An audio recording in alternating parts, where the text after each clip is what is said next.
हर किसी को कभी ना कभी प्यार होता ही है और कहते हैं पहला प्यार भुलाए नहीं भूलता। पहला प्यार वो होता है जो सबकी जिंदगी में एक नया एहसास लाता है। पहला प्यार जिंदगी के सबसे खूबसूरत पलों में से एक होता है, लेकिन बहुत कम ही ऐसे किस्मत वाले लोग होते हैं जिनका पहला प्यार ही आखिरी प्यार हो। ऐसी ही एक कहानी प्रीति और अमित की है। प्रीति और अमित एक ही स्कूल में पढ़ते थे। अमित 10वीं में था और प्रीति 9वीं में थी। वो दोनों एक दूसरे को पसंद करते थे, लेकिन कभी किसी की हिम्मत नहीं हुई एक दूसरे को ये बोलने की। उन दोनों की आंखों में एक दूसरे के लिए प्यार साफ दिखता था। दोनों रोज स्कूल की असेंबली के समय एक दूसरे को देखते थे और दोनों के चेहरे पर मुस्कान होती थी।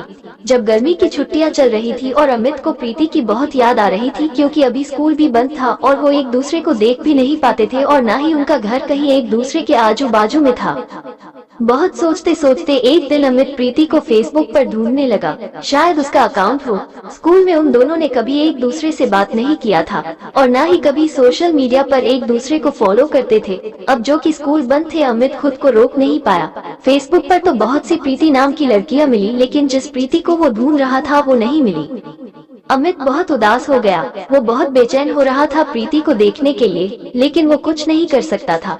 उधर प्रीति भी अमित को देखने के लिए स्कूल खुलने का इंतजार कर रही थी। प्रीति 9वीं कक्षा में थी तो उसके घर वालों ने उसे फोन नहीं दिया था, तो वो किसी भी सोशल मीडिया पर नहीं थी। स्कूल खुलने के लिए अभी 15 दिन बाकी था। वो दोनों एक दूसरे को देखने के लिए बेचैन थे।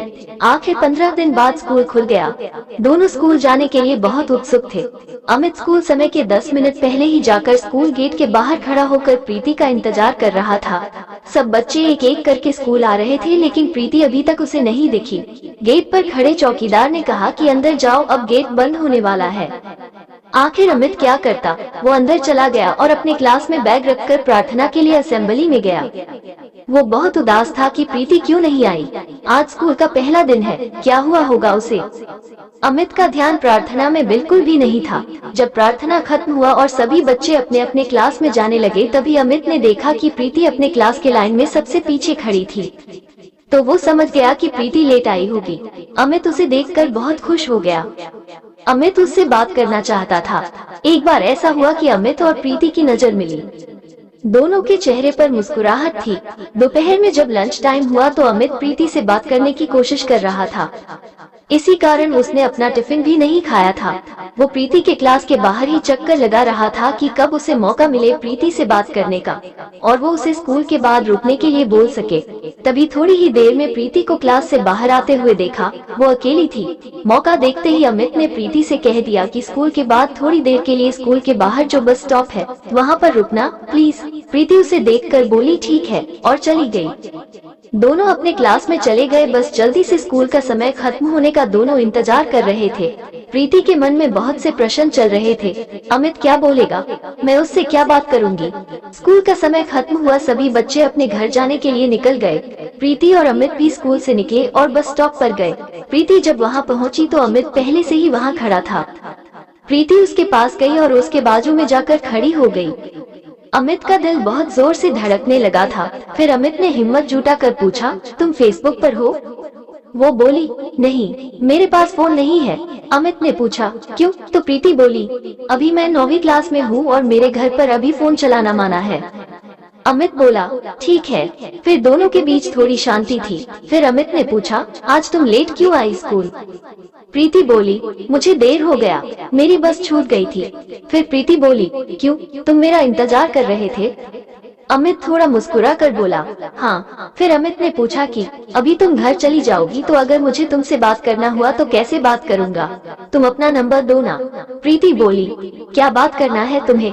अमित बोला, ऐसी कोई बात नहीं है, लेकिन फिर भी अगर बात करने के लिए मन हुआ तो। प्रीति बोली कि मेरे दोस्तों के पास मेरे पापा का नंबर है, उनको मुझसे बात करना रहता है या कुछ काम रहता है तो वो उस पर फोन करते हैं, लेकिन मैं तुम्हें वो नंबर नहीं दे सकती।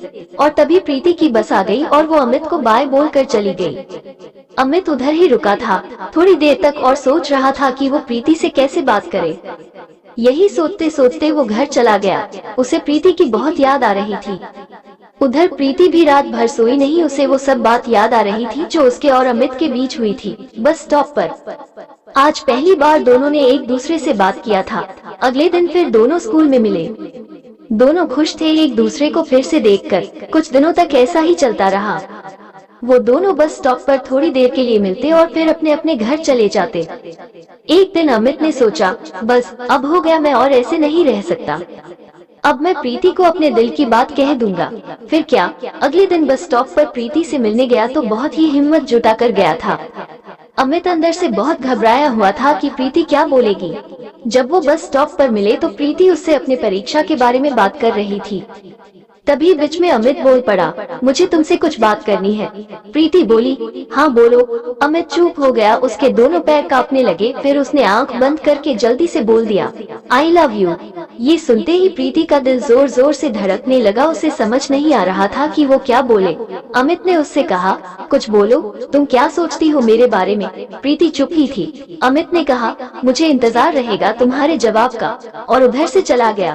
प्रीति उधर ही रुकी थी। फिर कुछ ही देर में बस आई और वो भी चली गई। दोनों रात भर सोए नहीं। प्रीति सोचती रही, क्या बोलूं मैं अमित को, ये सब जो हो रहा है सही है या गलत है। अमित बेसब्री से कल का इंतजार कर रहा था, प्रीति के जवाब के लिए। अगले दिन अमित स्कूल पहुंचा और देखा कि प्रीति आज स्कूल ही नहीं आई, तो वो और ज्यादा बेचैन हो गया। प्रीति स्कूल क्यों नहीं आई, उसके मन में ऐसे बहुत से प्रश्न चल रहे थे। वो किसी को कुछ पूछ भी नहीं सकता था। वो नहीं चाहता था कि स्कूल में ये बात किसी को पता चले और प्रीति को कुछ परेशानी हो। वो बस प्रीति के बारे में ही सोच रहा था। पढ़ाई में बिल्कुल भी ध्यान नहीं था उसका।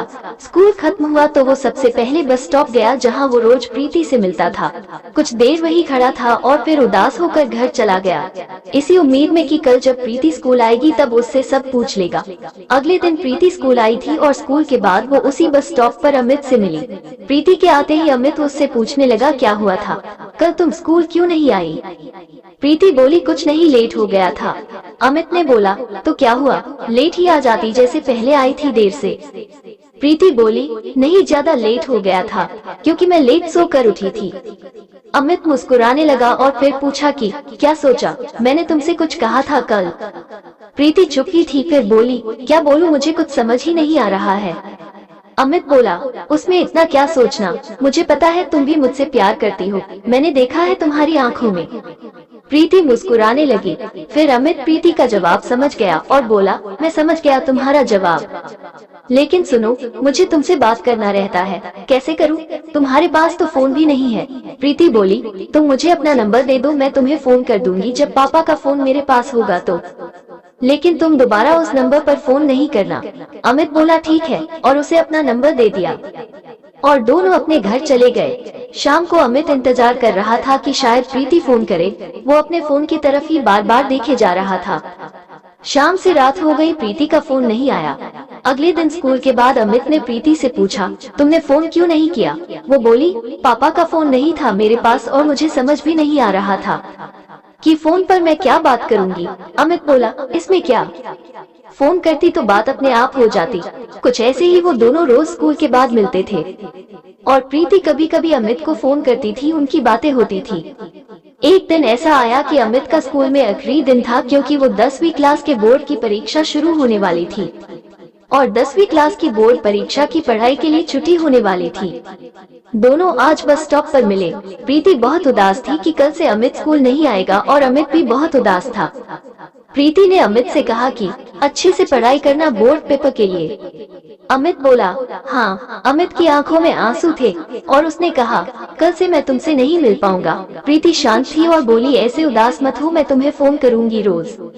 अमित प्रीति को गले लगाना चाहता था लेकिन दोनों बस स्टॉप पर थे, इसलिए अमित ने कुछ नहीं किया, बस प्रीति का हाथ पकड़कर खड़ा था। वो सोच रहा था कि काश समय इधर ही रुक जाता और दोनों हमेशा के लिए एक साथ ही रहते, लेकिन ऐसा नहीं हो सकता था। प्रीति की बस आ गई। अमित उसका हाथ छोड़ने के लिए तैयार ही नहीं था। प्रीति उसे बहुत समझा रही थी कि मुझे जाने दो, घर पहुंचने में देरी हो जाएगी तो मम्मी पूछेगी कि देर से क्यों आई। अमित फिर भी उसका हाथ छोड़ने को तैयार नहीं था। उसने प्रीति का हाथ पकड़ा ही था और बस चली गई। प्रीति बोली, देखो बस भी चली गई, अब दूसरी बस कब तक आएगी। अमित बस प्रीति को देखे जा रहा था। कुछ ही देर में दूसरी बस भी आ गई। इस बार प्रीति बोली, प्लीज मुझे जाने दो, मुझे बहुत डांट पड़ेगी, मैं और लेट हो गई तो। अमित ने बोला, पहले वादा करो कि तुम मुझे रोज फोन करोगी। प्रीति बोली, हाँ करूंगी। इस बार अमित ने प्रीति का हाथ छोड़ दिया और प्रीति बस में चली गई। अमित उधर ही खड़े होकर प्रीति को देख रहा था। बस की खिड़की से प्रीति बाय बोली और फिर बस चली गई। प्रीति अमित से फोन पर रोज बात करती थी। जब 2 दिन बाकी थे परीक्षा के लिए, अमित को प्रीति से मिलना था। एक दिन अमित प्रीति को बिना बताए स्कूल छूटने के समय उसी बस स्टॉप पर गया जहां वो रोज मिलते थे। प्रीति स्कूल के बाद घर जाने के लिए उसी बस स्टॉप पर आई। उसने देखा कि अमित बस स्टॉप पर था। वो दूर से ही अमित को देखकर खुश हो गई। फिर तो वो ना दाएं देखी ना बाएं और भागी भागी बस स्टॉप पर पहुंची। वो बहुत खुश थी। अमित के पास जाते ही वो बोली, तुम यहाँ? कल तो तुमने फोन पर नहीं कहा था तुम आने वाले हो। अमित बोला, क्योंकि मैं तुम्हें सरप्राइज देना चाहता था इसलिए नहीं कहा था। प्रीति बोली, अच्छा किया कि तुम आ गए मिलने, मुझे तुम्हारी बहुत याद आ रही थी। अमित बोला, हाँ मुझे भी बहुत याद आ रही थी इसलिए आ गया। परीक्षा के लिए बस 2 दिन बाकी है, सोचा मिल लूं। प्रीति पूछी, तुम्हारी पढ़ाई हो गई सब? अमित बोला, हाँ लगभग हो ही गई है सब। वो बोली, ठीक है अच्छे से सब लिखना, परीक्षा में तुम्हें अच्छे मार्क्स लाना है। अमित बोला, हाँ।